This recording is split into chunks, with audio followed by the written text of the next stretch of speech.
So, in your decades of researching your family, genealogy, and information like that in Pittsburgh, how would you sum up the how your mother and siblings and grandparents uh, dealt with in the past in your genealogy uh, gathering? Just They were interested but reluctant. okay. How would you describe Emma from your own research studies? Well, talking to a cousin about her age, she told us Emma was kind of easy. Okay. Draw your own conclusion. Did she grew up in Pittsburgh? Emma? No, she grew up in Sweden. Oh, so she immigrated over then. Yeah, she came over, I think, when she was 19. And I'm going from my recollection, so facts may not be accurate. Okay. And what year did she come over then? Rough idea. I think the late teens. Late teens? All right. Yep, like 1916 or later. Okay. All right. And who's your grandfather then? Enar Walters. Now, how did they met, or you don't know? Don't know. We tried to figure out if they met on the ship on the way over. We don't know. Or did they meet in Pittsburgh? Okay. All right. So your mother's is one of how of Seven. one out of seven siblings. Where does she rank in the seven siblings? Well, she always thought Dorothy was the oldest, and her and Lenore were the twins. But I have question on that because I think she was born in February of 1918, and there was a switch of babies somewhere along the line by Emma. Okay. Now that's just assumptions, right? Or some of it, or it Correct. depends. Okay. All right. So we. I feel like I'm under the gun. So Court of law. understand. So you still have a lot of question marks on behalf of the family, such as what?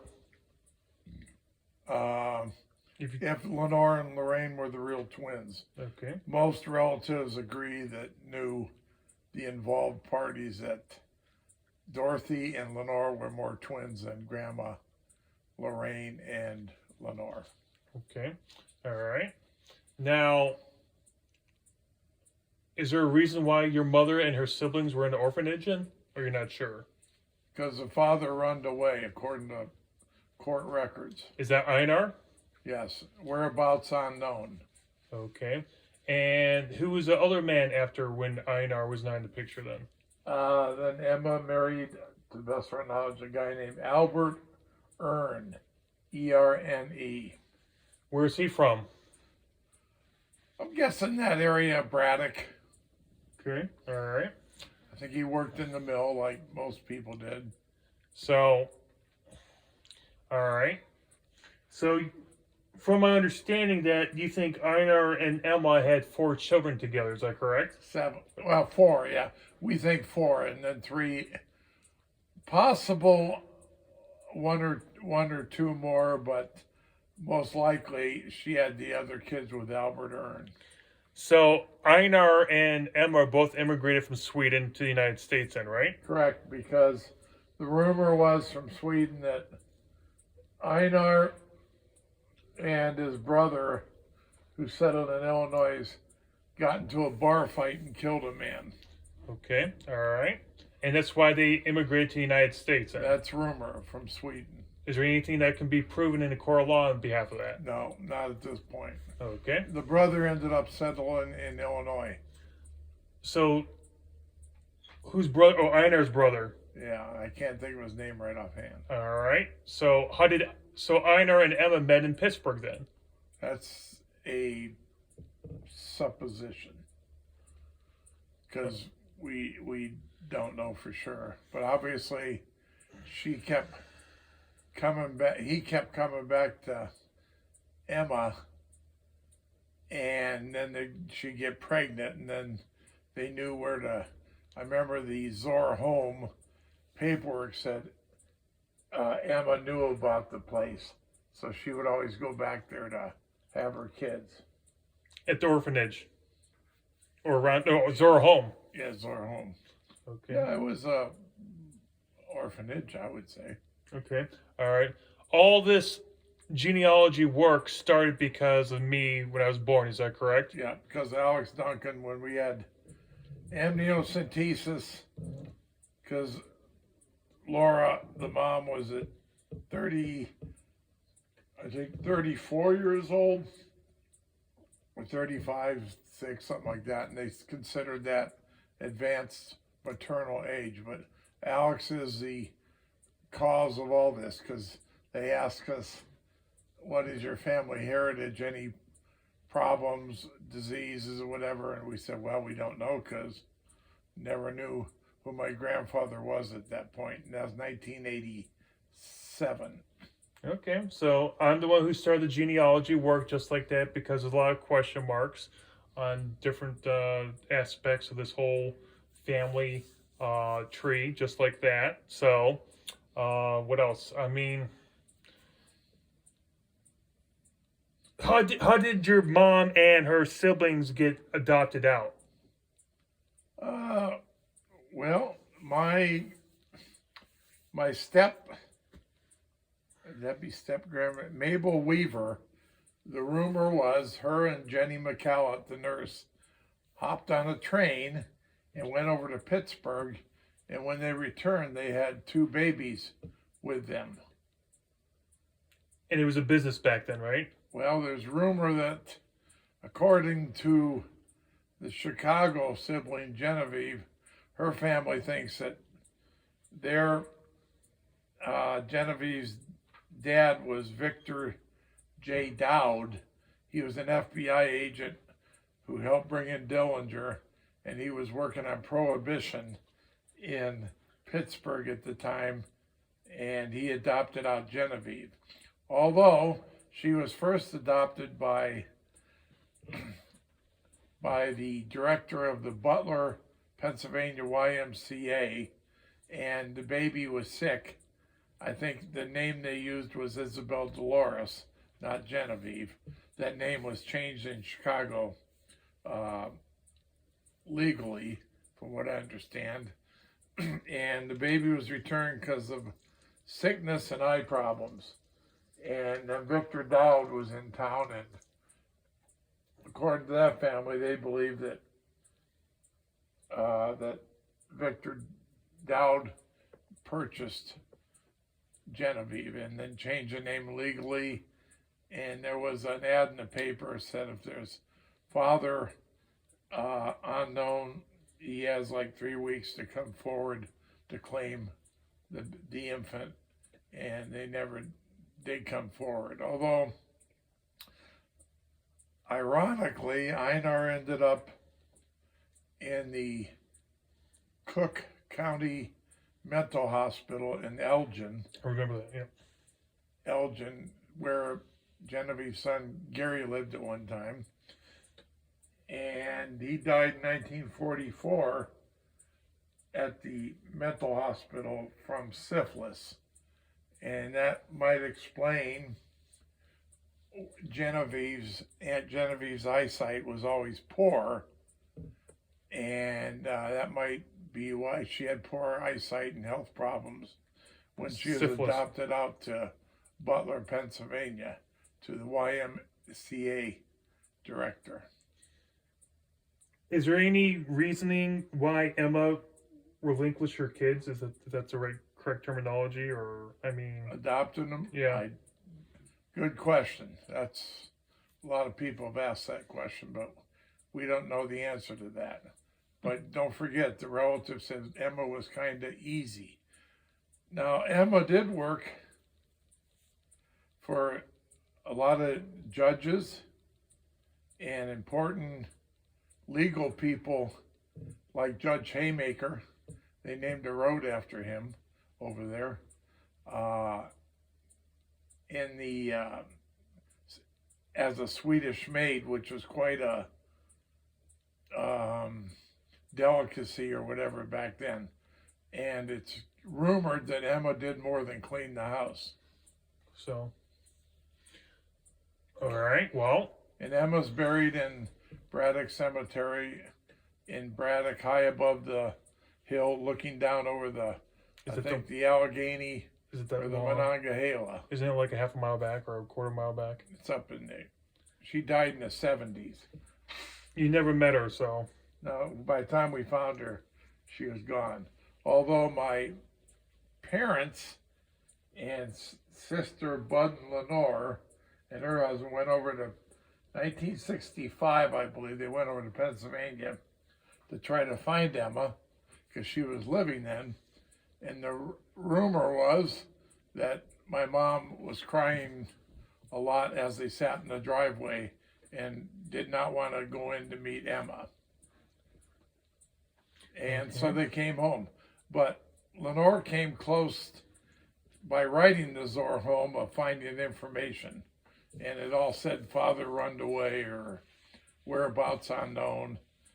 And the court, my mom petitioned the court, as we did many times, trying to release the records. They refused to do so, but they just would tell us bits and pieces of what was in the court record, like he run away and was living in Cleveland, which was a clue, but we had no follow up on that because there was nothing to follow up on.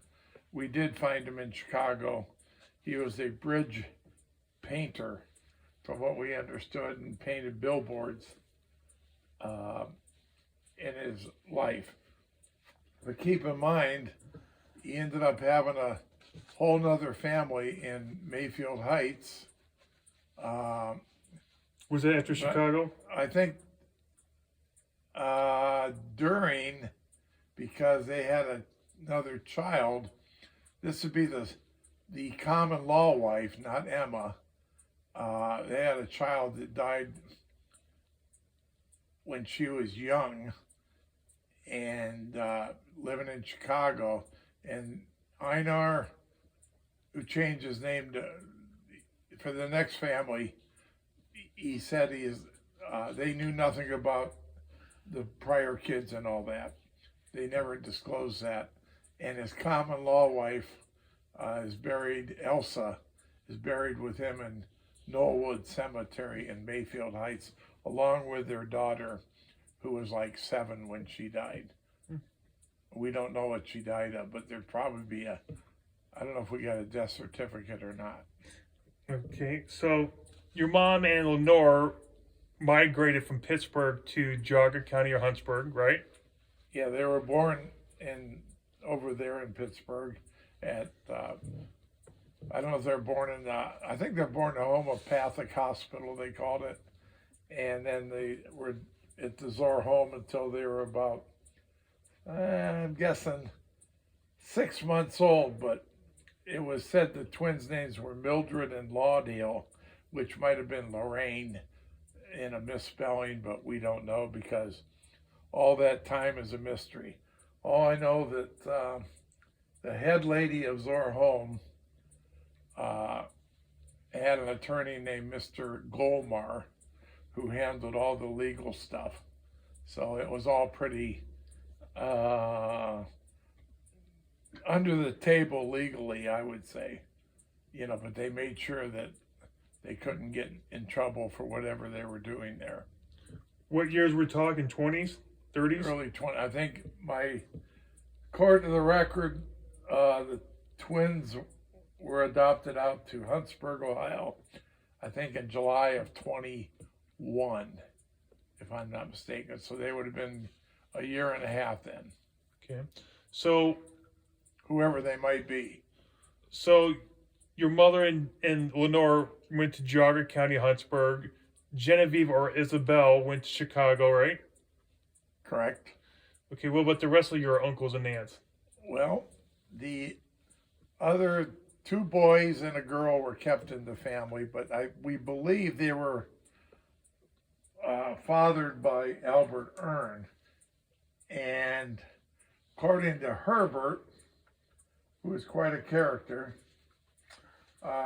he went on a walk in Florida with Genevieve and told her that the lucky ones were the ones that were adopted out, because the ones that were raised by the family, they said Albert would eat chocolate bars in front of the kids and not give them any, and he'd burn their backs with cigarettes and stuff like that. So they weren't raised very well. But Dolly was very nice, worked at Braddock Hospital, had very handsome kids for family. They came over to the reunion, and they were very nice. And Jocko, we never met because he died, and we heard he was an alcoholic. Do you know where he lived at, or you're not sure, or died at? In that area, in Braddock, I'm sure. Okay, so Probably worked at the mill. Like Peeper was a relative. He got his nickname Peeper. You can figure that one out too. Peeper Ogren. But when I told Dorothy in Meadville, I called her on the phone because I found some information on her, and she didn't really know who I was or whatever. But when I said Peeper Ogren, she knew that I had correct information. We met at McDonald's in Meadville the first time she got in our car. Her husband dropped her off, and we talked. And then next time we took over my mom and Aunt Lenore to meet her, and they always said they always felt like they always knew each other. She's buried in Meadville Cemetery, and she worked at the Zipper factory, which was a big employer in Meadville. okay, all right. So that's all of your siblings you just mentioned, what you know then, right? 7. Could there be more? Yeah, it's possible, but 3 were retained and 4 were adopted out. So your mom, Lenore, Jen or Isabel, and Jocko stayed there. No, Herbert was in Florida? Yeah, Herbert eventually That's retired 4. to Florida. Okay. All right. Excellent. What else you want to state for the record on behalf of your family?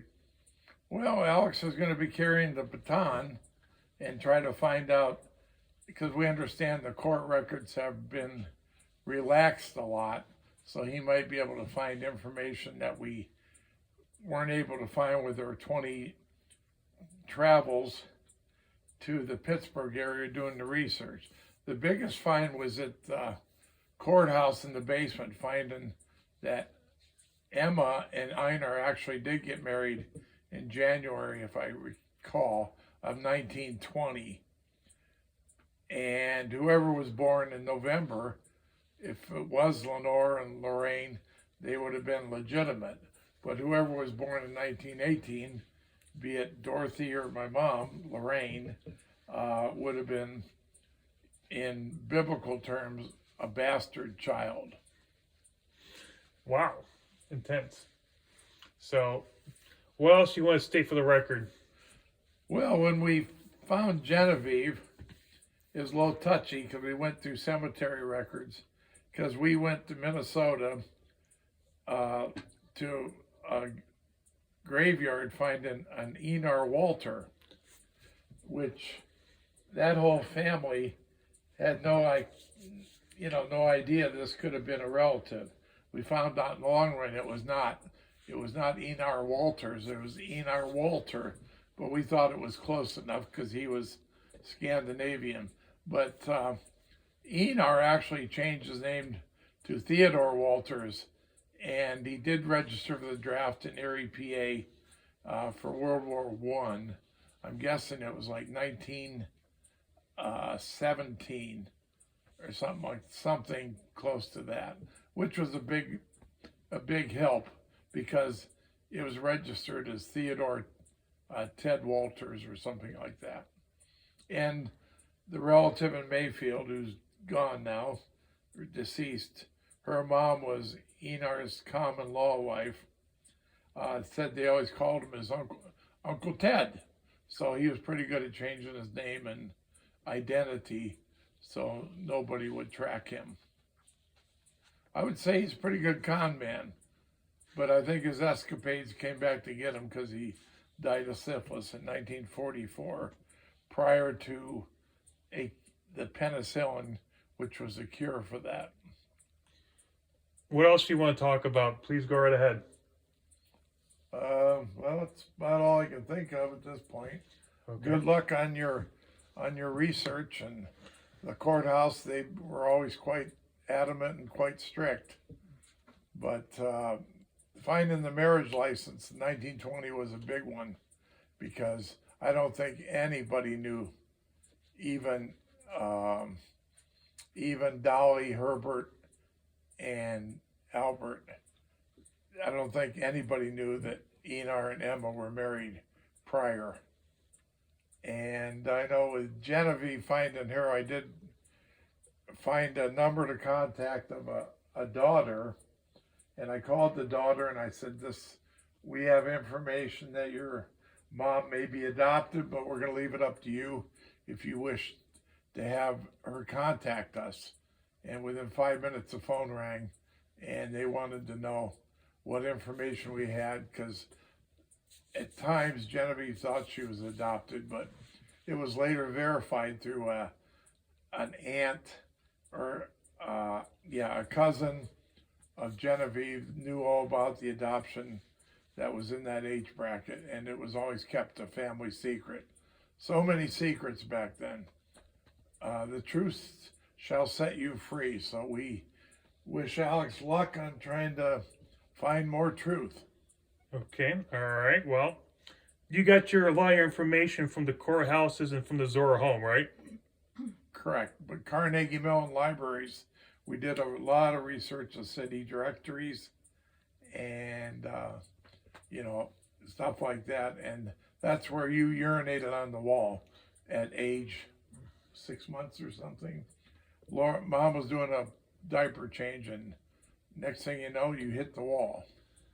That's besides the point, Mr. Duncan. So, all right. But it's a fact. Okay, all right. So, do you think if you do more research than Pittsburgh, do you think you get more information now compared to what happened in the past? Time will tell. That's where you carry the baton. Oh. It took us 20 years to find Einhard buried in Mayfield Heights, about 25 miles from our house, when we traveled to Minnesota and Pittsburgh, at least 25 times. And the article in the Plain Dealer talks about the Union, because when Sweden and the United States siblings came back together, that was a union, because it was a long time coming. And Aunt Lenore stated we should send Ronnie to Sweden for all his hard work for almost 20 years.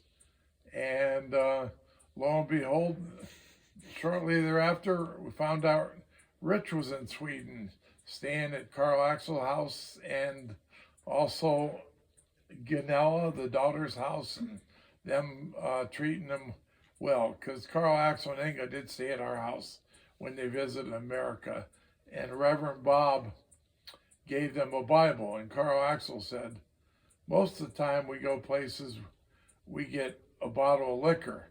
He said, we come to United States and we get a Bible. So he was quite excited about that. And Carl Axel spoke 6 languages fluently. Wow. He was a very intelligent man. How's he related to the family again? He was a cousin of Emma, but he stayed in Sweden and did some of the research there to put it together. Without Carl Axel, we never would have put it together. Oh, okay, all right. And he used to ask us about the state of Virginia, because he had interest in that, and Subarus. He liked Subarus. But instead of Virginia, he always pronounced it Virginia.